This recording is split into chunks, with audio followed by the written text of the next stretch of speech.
If your ex is extremely angry or hurt by things you did in the relationship and you'd like to reconcile with them, here's what I recommend you do. I'm Coach Pro, relationship coach. Let's get into it. So if your ex is very angry or hurt by some things that you did in the relationship, your instinct is probably going to tell you to just apologize again and again and again until an ex forgives you. But unfortunately, that's just not the way to go. This is what you need to do instead. Of course, if there is something really big and you betrayed your ex's trust and you did something that did really hurt them and anger them, then yes, you do need to apologize and take accountability. But over apologizing is just not the solution, because that comes across as not genuine, especially if you're just apologizing in order to try to get back together with an ex. That seems extremely manipulative because you do have an ulterior motive for that apology. So the best thing to do is to apologize while taking full accountability, while also showing what you're going to be doing in order to try to grow and change. So for example, apologizing for what you did, taking accountability,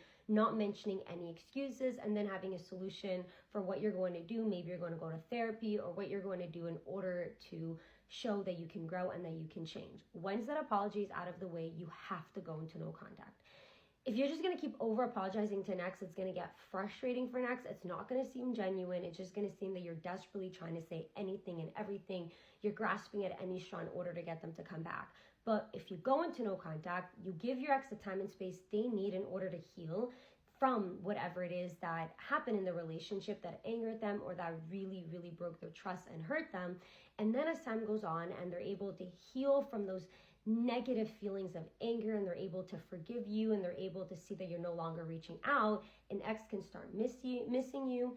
And the more an ex misses you, the more an ex thinks positively of you, the more likely an ex is going to want to give you a second chance.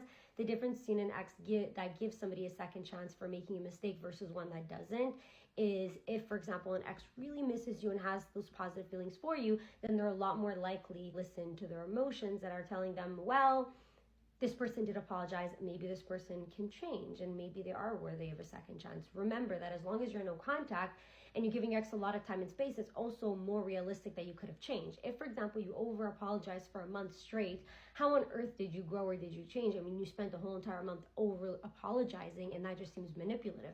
But if you give that proper apology, then you go silent and you focus on self-improving and you actually focus on making the change that you were supposed to make, and you actually follow through with what you said you're going to do, and you're becoming the better, healthier, happier version of yourself, then an ex can start missing you, can start thinking of you, and by the time they reach out, they'll be able to see firsthand, hey, this person did change, this person did grow. So the more time that goes on, the more likely it is that you could have changed, and the more likely it is for an ex to think maybe it's time to try to reach out.